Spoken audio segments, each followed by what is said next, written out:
Jesus in My Life, episode 65. I feel like God was trying to tell me, like, focus on me. Other people, like, are going to help you, but not in the way that I can help you. So it was a sense that maybe when I was seeking for help, that maybe if I did get the help, I would seek too much validation from the human resource rather than God himself.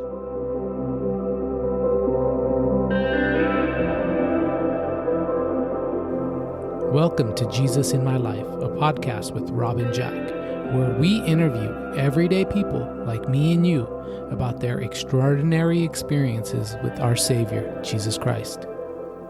Welcome to another episode of Jesus in My Life. This is your host, Jack, with my co-host, Rob. Hey, everybody. We are absolutely pleased to be with you today. Well, I'm very pleased to introduce our guest today, Ben. And Ben is a very special guest to me because he's our first guest we have brought on the show because he reached out to us at Jesus in My Life podcast at gmail.com to share his story. And so we've recently connected.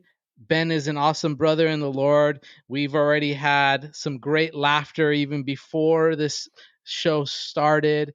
And Ben, welcome to the show. Wow. Yeah, thanks, Jack and Rob, for having me here. Awesome. Yeah, it's been a pleasure. And Ben, you've listened to our episodes. We kind of just love to hit the ground running. So we're going to do that with you today. Ben, where are you from? And tell us your story. Like, how were you raised? Like, Did you know about Jesus? Yeah, so I was raised in a kind of a small part in Ohio. It's like southeast side of Ohio. So I knew of Jesus, but never really had that relationship. I mostly went to Catholic Mass with like my grandma, and then a little bit of the Lutheran side was in my dad's side of the family. But it wasn't really like cultivated to like have that relationship. It was just the typical what people say, like you have this book of rules you got to follow. And unfortunately, some people represent the faith wrong in the church where it's like, well, I'm doing this and we're all sinners. So regardless of what we do. So I think that kind of steered me in a little bit of a different path. Jesus knew what he was doing though. And I full well believe that just because of the path that was pretty much taken. I did see some things growing up that kind of seemed a little different for me. So I worked at a truck stop roughly when I was 16 years old. And I worked with one of my managers, and I would go to high school during the regular week, and then I'd be there on the weekends.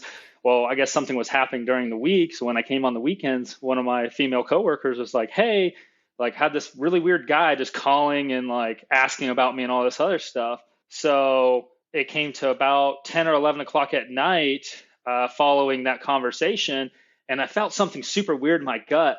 And she was like, hey, can you walk me out to my vehicle? So we took like the side entrance to where the employees go. And there's this guy just standing there. Like when I walked out the door, it was like the hottest heat hit me in the face.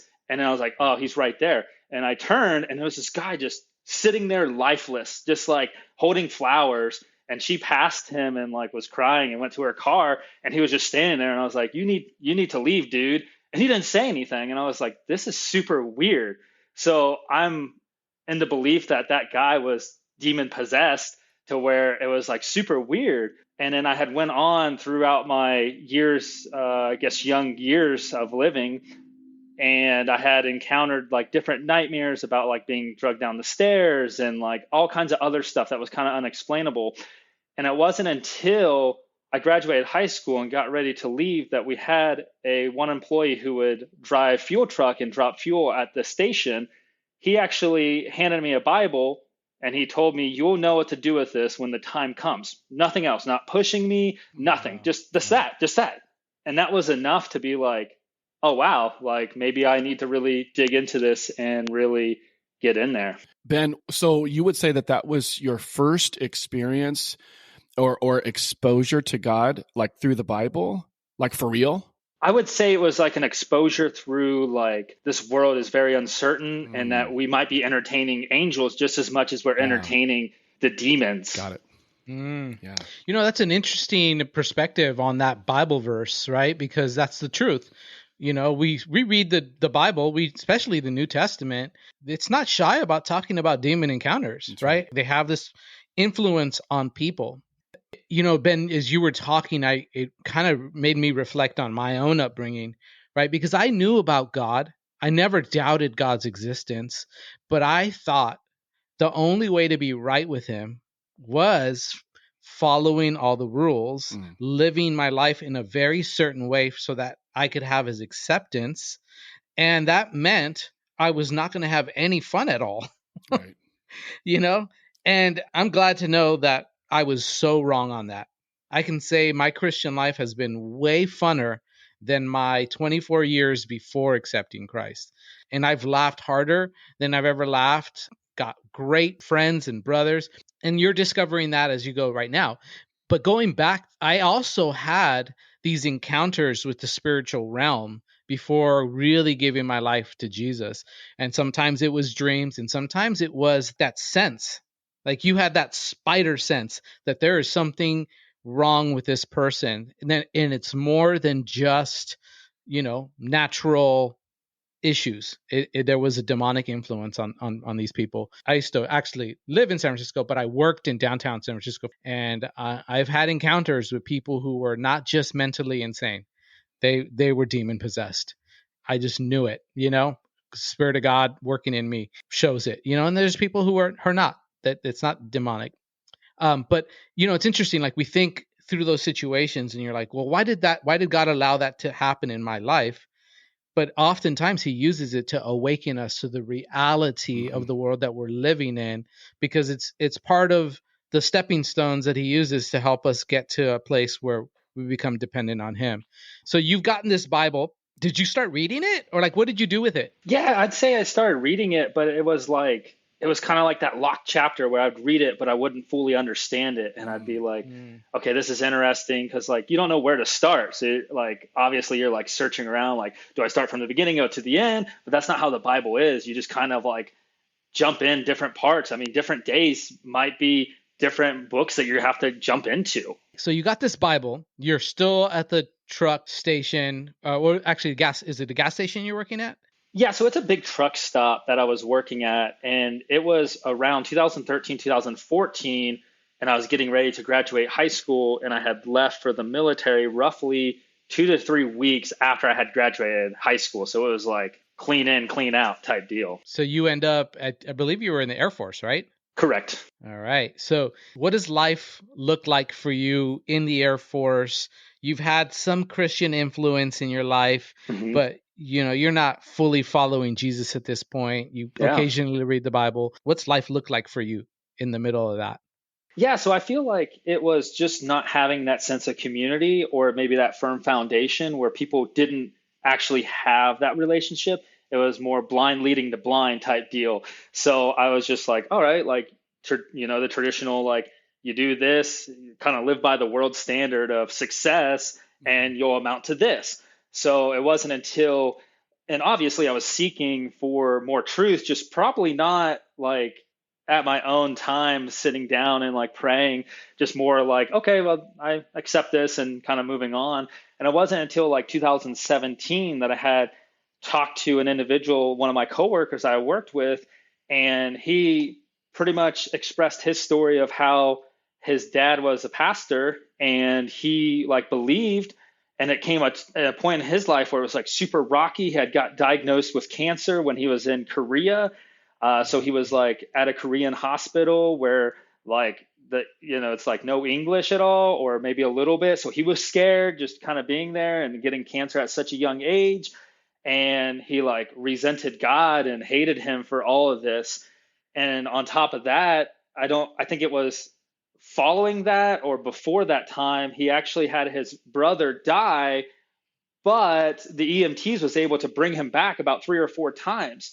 And it got to a state that they was like, your brother's going to have to rewalk, retalk, all this stuff, and he's probably not going to make a full recovery. And he actually did make a full recovery, and the doctors was amazed, and it was God himself. That's it. That's it. Mm, So I was very like intrigued with his stories and kind of his testimony. And I was still stuck in that like, I want to know, but maybe the wrong people are representing the faith. So he kind of illustrated a couple things, and it got the gears kind of rolling. And I was like, okay, like this is pretty interesting. Hmm. So out of curiosity, I'm curious about the end result of his story. What happened with his cancer? It went away. Yeah, it was healed. Wow. All right. Ben, that's so good. This is such a great example of, as you describe in your journey up to this point. I think a lot of people feel the same way as you do when it comes to the realm, the spiritual realm, the realm that we do not see yet we see, right?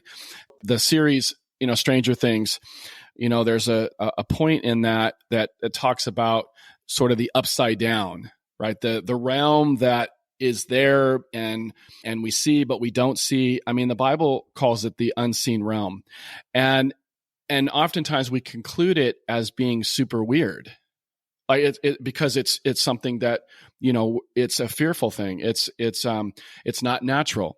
And so as you're describing your journey up to this point, I think really the thing is super weird is the opposite of that is supernatural. The enemy likes to deceive us, but the reality is the realm that we really do see in Christ is supernatural. And, just as you're continuing your story, what's happening in your heart at this point? I mean, obviously you're seeing God woo you and drawing you to him through these experiences. What was happening in your heart? I mean, was it more like, was your heart becoming more and more open to the love of God? I would say so. Just that Bible that I mentioned at the beginning, I brought it with me when I went to Korea in 2015, read it, and then I came to Virginia in 2016 and still continued to read. And I had, from 2017 is when I had that encounter with him, I had deployed in 2018, roughly 6 months after that conversation, and really read into the Bible and was kind of convinced, like, all right, like trying to do that investigation, like, okay, well, you have this, you have that, just really like trying to figure it out. So God is giving you these divine appointments, I should call them, right? Mm-hmm. Of him revealing the truth of his reality, the spiritual world, your need for his word in your life. But are you walking with Jesus at this point? Like, I mean, have you given your life to him at this point, or is he like in your back pocket for another day? Yeah, so unfortunately, yeah, not really, like, I guess, convicted yet. And it's kind of sad to say, being somebody who's very stubborn, and I was very like, I got to see it to believe it, and based on facts. And a lot of that is deception in the world, whereas like the faith is the biggest thing. Yeah. Okay. So now tell us what continues to happen in your life from this point on. So unfortunately, I just kind of lived my life the way I thought was just and right by the world's eye. Is like, you do good things happen, stuff like that. And then the years kept coming, and then COVID kind of came into the picture in 2020. And unfortunately, I feel like that was just a huge like time for a lot of people to go through. We went through all this pain together, and that's kind of where my testimony comes in. Unfortunately, there was a lot of medical resources that wasn't available to people, and unfortunately, people sought out different things, and that's kind of what led to me seeing things in a different way. It all started kind of in the Halloween time. I was working the law enforcement desk, and we had gotten a call, and at the time I had thought it was an active shooter, but in reality it was just somebody who unfortunately took their life just from balancing everything in their life, and somebody had found them. And it was kind of after that I was like, okay, I really need to go talk to somebody about this. And were you able to find somebody to talk to? Well, I tried. So unfortunately, I had talked to our mental health on base, and after an hour conversation, they had pretty much turned me away and said that my situation wasn't severe enough to be seen. Wow. Which is telling of how bad the situation was. Right? If you were going through some mental anguish and they did not have the resources to see you because it wasn't bad enough, how truly bad it was for a lot of people. And you saw that play out, right? Like, this wasn't the first suicide that you were made aware of on base, correct? Yeah. So unfortunately, we had a suicide, three of them in six weeks. So it had happened one every 2 weeks, where it was like, this is weird. This is like, we should. And I had talked to my bosses at the time. We need to get some medical professionals out here to assist our guys that's responding out to this, because this is crazy what's going on. And unfortunately, our medical staff was like, well, COVID, we can't see people, and it was just ludicrous at the time. So we had something happen again. I didn't take the call. It was on the night shift, but since I was at the law enforcement desk, I listened to the audio of it, and it was super, super sad. Just another person. And then it kind of cues into December 7th, whereas we responded out to a health and wellness check. Somebody was deployed and their spouse wasn't picking up the phone. So we had arrived to the house. Everything just felt weird. It was like that gut feeling, like it was rainy outside. It just didn't feel right. I had this like, oh man, this is super terrible. And we pretty much went to the house. I checked the car. Everything was in the car. And I knew deep down inside that this is not right. I was internally praying, please let this woman be on a walk or something, or something like that, maybe taking a shower. And that's maybe why she's not calling. And it wasn't until my partner had knocked on the door after we had rang that a baby started to cry, that we actually made contact into the house. And there was a baby that was my daughter's age, 6 months old, that was in a car seat that wasn't strapped in, a dog in the cage. So I'm like super hyper alert, like thinking somebody's going to come out and say, why are you in my house, or something to that nature. So we checked the kitchen. We came back, we went upstairs together, and it wasn't until we made it into the master bedroom that I had seen like the bed made, clothes laid out perfectly. We turned the corner, and unfortunately, she had taken her life. And this was the third gunshot wound victim, and it just wasn't right to me. And then I started to get like tunnel vision, and it was just like, it was just something I've never experienced in my life. Wow. Wow. Most of us have seen movies where this stuff happens, but there's nothing like seeing it in real life. Yeah, the actual. And the closest thing I've ever experienced seeing to that is in a previous episode with my friend Jose from childhood. He was beat almost to death. And to see him in the hospital with his face looking like the Elephant Man, who's so swollen, it's really unsettling to us as people, right? And I've often wondered, why is death so disturbing to us? And it comes back to our Christian faith, because death is unnatural. It was never part of our intended creation for us to die. So when we see it, it has a tremendous impact on us. And to see it in the form that you saw it, I can only imagine what that does to an individual. Would you be comfortable sharing? Like, how did that affect you in the short term and in the long term? Yeah, so short term, it was like, it was different. It was something I can't explain. You just feel all these super, like, all these emotions coming towards you, and you feel bad for the daughter who will grow up with no mother. And then you're kind of wondering, like, okay, what happened before? You're starting to do this investigation of your own, like, okay, well, this is what it is. What else played a factor into it? And then from there, we established the crime scene and worked with the local police department. And it was different. Things was just going faster than normal. I had held her daughter and was like trying to soothe her daughter while she was crying the whole time. And we actually had paramedics come out and take over that so we could establish a visitor log of who comes in and who doesn't. So I did my darndest to keep that crime scene the way it needed to be, so then we could actually figure out like, okay, this, and then I'll deal with the emotion side of the house later.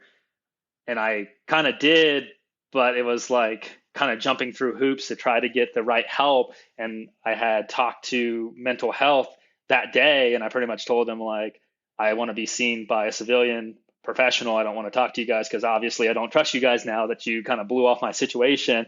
And, is it bad enough now type deal? And it kind of really changed the trajectory of my life. And I had looked at it and I was like, this is not coincidental. Like, for this pattern to occur. And my wife at the time had preeclampsia and also suffered heavily with postpartum. So it's almost like I seen my spouse at the time in her situation. I was like, oh my goodness. So it was a real like shift where I think the devil was trying to when, but God wasn't going to allow that to happen. And from there, I was like, oh, I'm convinced. I gotta change my life to get where I need to be. Wow, that's profound. I'm convinced, and now I need to change my life. Wow, I think that maybe this is where the shift happens. Yeah, I mean, as you're describing, like suddenly all this trauma and so many more questions than answers now in your life, which then starts a different trajectory. So I'm curious what happens next in all of this, Ben. Yeah, so in the midst of it, it was weird. It was like I feel like God was trying to tell me like focus on me. Other people like are going to help you, but not in the way that I can help you. So it was a sense that maybe when I was seeking for help, that maybe if I did get the help, I would seek too much validation from the human resource rather than God himself. So I had unfortunately gotten orders to go to canine school within a month and a half. So I didn't have that time to like process what had actually happened. It was pretty much just continue on in the military where it's like you're good to go type deal. So I had to like during my 3 months in San Antonio, I really had to dig down deep, and I changed the music I listened to. I read my Bible. I prayed. Like I really dug in and was like, okay, I have pretty much the world against me, but you're still here regardless of how much I push you away or how much I said, well, maybe later, maybe let me live my life the way I want to, and then I'll come back to you type deal. So you had mentioned earlier when you first started reading the Bible, it kind of didn't make sense. Was there a change in how you were reading the Bible at this point? Yeah, so it's like I understood, like things just like jumped out at me, like boom, like I can relate to this, I can relate to that, through like Elijah's suffering. Like, whoa, I can really feel that. Whereas, God didn't do anything but provide an angel to feed him and have him rest. And I was like, oh my gosh, like I'm feeling this like conviction of like, there's just so many things that's going on and we're all lost in this world. Wow. Yeah, that's so good. Going back to your family, like were they on base with you or were they halfway across the world? Yeah, so my immediate family was still in Ohio. However, my spouse at the time and my child, we lived off base and we had was in the local area type Okay. deal. All right. Because I was just thinking how hard it would have been to see that woman take her life and the baby if your family was, 5,000 miles away, Yeah. Yeah. So you're getting serious about Jesus. We have this idea in our American Christianity, accept Jesus, your life's going to get easier, right? No, the truth of your life will get Yeah. better, but it doesn't get easier, right? So how did hmm what did life look like in the middle of, okay, I'm getting serious about God. He is speaking to me. I know he is with me. What challenges arose? I think everything, just from like losing friends to changing the way I see the world and trying to convince other people like, have you heard of this guy? It's like amazing that he can do all this while going through this. And it's like you're trying to convince other people, like, am I crazy? Like, I know I just witnessed a lot of stuff. However, are you seeing what I see? And then pretty much people just blow you off, like, no, like that. And they're still living. So you see yourself in them and you're like, oh my goodness, that was me. So good. So the journey of having to look at what's inside it's kind of like that fork in the road. It's like, are we gonna go there and allow God to see the yucky stuff in us, or we or we're just gonna continue as life has been, to somehow ignore God.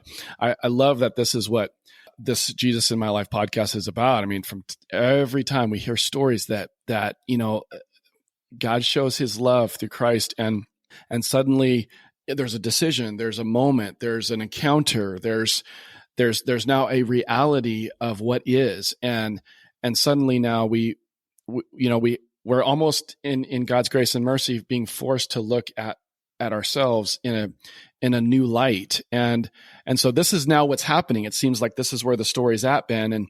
And so still kind of in COVID and all this stuff's happening. And just as Jack said, I mean, I love that our life in Christ is not easier, but it certainly is better. And so go ahead and take the story now and share with us where it goes from here. Like what are some of the things? How is your, immediate family responding to the things that probably in your conclusion, there's things that are how you're seeing things different. You're diving into God's word. You're accepting more of his loving relationship. So, is your family noticing these things as well? I would say so a little bit. I just don't think they knew how to help me or comfort me. So I was kind of on this path alone of like, all right, figuring this out. And in 2021, I was in San Antonio trying to be a canine handler. And I was praying every night, and God was like working stuff to where I was like worried about different tests I was encountering. And it would just be like nothing. Like God was just like, okay, here you go. But then once I started to lean on my own understanding and really like, oh, okay, I got this, then things just started to go down like a rock on a hill. And I was like, oh my goodness. So then I had left San Antonio, went back to Virginia, had gotten orders out here to Utah. And it was pretty much a transformation of like, well, you're here, now you're going here. So it wasn't a lot of time to process on top of that. So I'm like working through this, jumping through hoops. And then I had got out here, still seeing like a mental health provider and really digging into God's word and figuring out like, okay, where do I stand? What do I need to do? And trying to go on that journey. And it wasn't until roughly the divorce had happened that I had felt like Job, where it was like super alone. And this had happened in 2022 in the fall. She had pretty much went back home to go to a concert and stay with her family. And then unfortunately spent a lot of money. And then I was asking her like, oh, what's going on and stuff like that. And it was just felt super weird to me. But she was like, no, it's okay. It's for the kid and all this other stuff. And then it wasn't until August 25th of 2022 that she called me on the phone, was like, yeah, I don't think I can do this anymore. And I had like tried to rectify and say, well, could we go through couples counseling and stuff like that? And unfortunately, I was doing my due diligence going through therapy, but I don't think that she was doing her thing. So like with my PTSD and her postpartum, it was like two rocks just colliding together. And it was kind of, I wouldn't say really destined to fail, but it kind of ended up that way. Did it catch you off guard? Like, were you not expecting that? I didn't want to believe it. Like my intuition and my gut was like, hey, something's weird, but I don't want to like accuse somebody of like, hey, you're thinking about leaving or something like that. So it definitely felt like I ignored it because I was still processing this other trauma from 2020. So it was like, I have this, and then now I have this other thing. And she had taken my daughter. So it was like, okay, like I still got to process this. So I'm still focused on this and not really like focused on this whole like, hey, things are done with. But then over the next couple of days, I was like, oh my goodness. And it came into like, we have 2 dogs. And when I went back to Ohio in September in 2022, which was like almost a week or two after her telling me things was done with, I had dropped off the one dog and kept the other dog.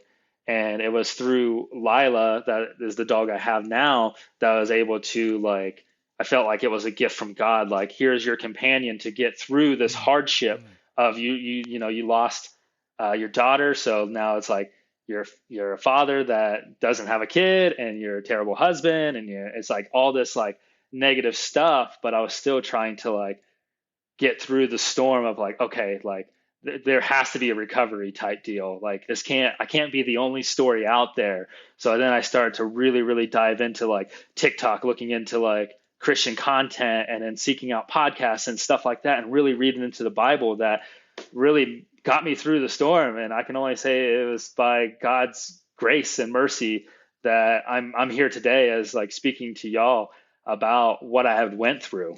Ben, thank you for being transparent with us about life hasn't been easy for you, but post knowing Jesus, it's gotten a little bit harder, and you kind of associated yourself to Job for a second there. Yeah. And I'm assuming you've read the book of Job, And Job Yes. is he never stops talking to God. He asks God a lot of questions. And some of those questions are not necessarily the nicest questions, I should say, right?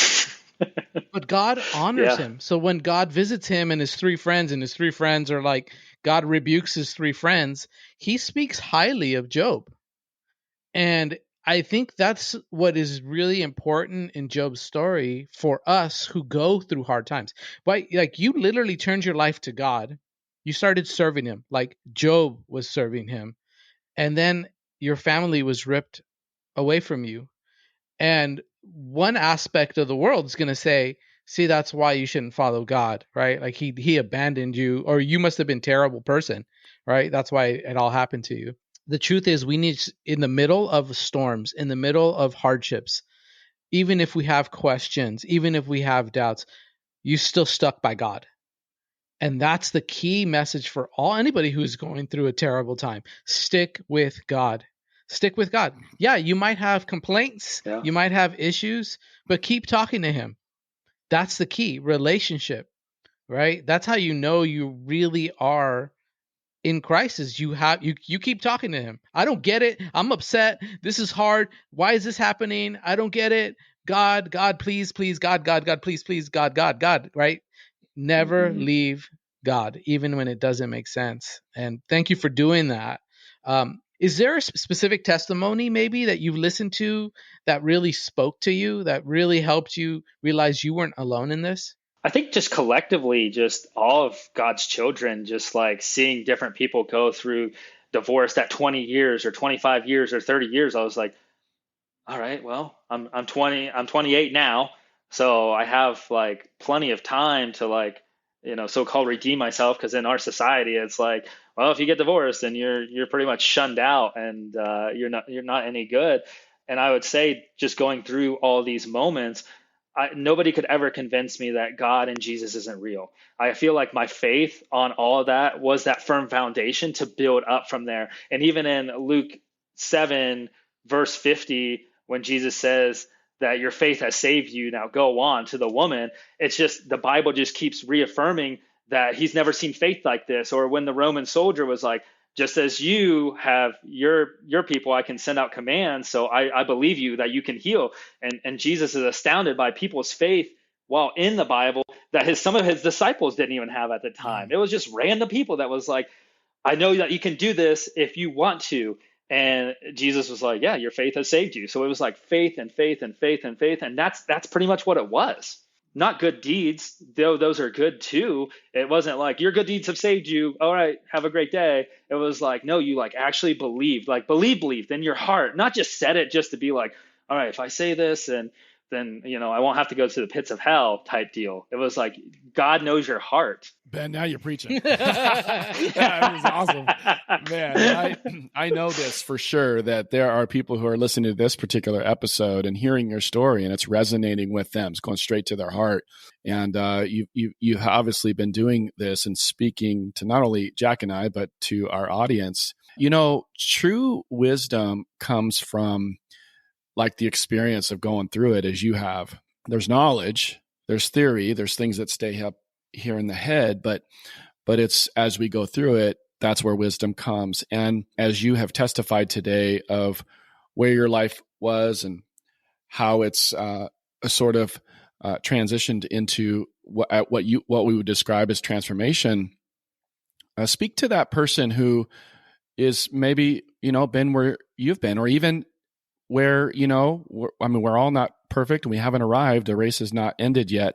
So speak to the person that has been struggling with some very similar things that you've expressed here today and encourage them, if you will. Yeah, absolutely. So kind of my big thing is just mental health, and that you're not alone in going through this. And even use my story. Like, I'm on this podcast just because God was like, reach out. And I was too afraid in the past because I didn't feel like my story was perfect or figured all this stuff out. And I was the kind of person that was like hearing people's testimonies, and it was like, yeah, this was me 15 years ago. And I was like, Where's the people at that need to talk about going through the storm and going through trials and all this other stuff, not just the after. Like those stories are great also, but for people like me, I need to hear somebody who's like, yeah, I'm going through it right now. Like I'm doing this, I'm doing that. I'm still trying to change my life. I'm not perfect. I'm figuring this stuff out. And I think that the biggest takeaway is just know that you're going to have hard nights. You're going to have hard troubles, but joy comes in the morning. And that just like Elijah, like you will be comforted by an angel to feed, to get you through that situation. You know, it's not going to be immediate, just as we're told, like with our walk with Jesus, it's worth it, but it's not easy. It's not going to be like, here you go. Sometimes it takes years, if not months, to figure out like where you really stand at, and that, you know, just doing everything you can every day is worth it. Just even a little bit of just waking up, doing a couple chores, and then nighttime falls. That's sometimes all you need to do to get through it. And yeah, reach out for help. People do really care. People do really want to talk to you. Obviously, there's people that want to see you fall, but you got to be very selective of who you talk to. And once you find that sense of community as the church, or even going to church to find that sense of community, I think that you can build on that. And then those tough days will go away, and you'll be able to build on that and to help others while they go through it. Because I feel like the situation that people are going through, either somebody has gone through it, is going through it now, or will eventually go through it. So that's the most important thing to know. So good, man. Ben, thank you so much for coming on here and sharing your story, and for reaching out and saying, you know, like you just said, like, you know, I've got a story, I've got a testimony. God's not done with me yet. And I'm so grateful that we've connected. We're together for all eternity. So this is where it all begins. You know, Ben, as we close our episode today, the foundation of Jesus in my life comes from the story in Luke chapter 8, where Jesus encounters a man who has been literally thrown out of society, cast away because of the demons that were tormenting him. And this possessed man had no other answers. And as Jesus approaches him, he literally experiences the truth, and the truth sets him free. Jesus delivers him, saves him, heals him. And in that moment, he says, I want to follow you, Jesus. And Jesus says, no, I've got a different assignment. I want you to go and tell your family what I've done for you. And, you know, I just love it. I mean, we repeat this all the time. It's worth repeating. Is this man not only tells his family, but he literally goes through the whole town. I would imagine that the people in the town were starting to kind of question his craziness in a different way. Well, he's crazy now for Jesus.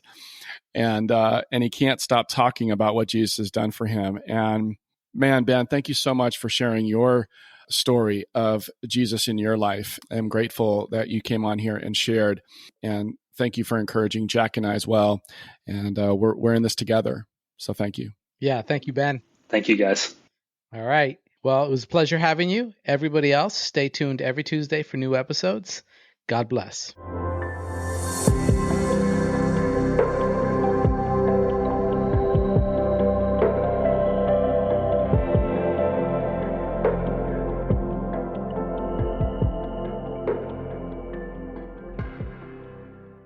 Thank you for listening to Jesus in My Life. New episodes release every Tuesday. Subscribe on your preferred podcasting platform so you don't miss a single episode.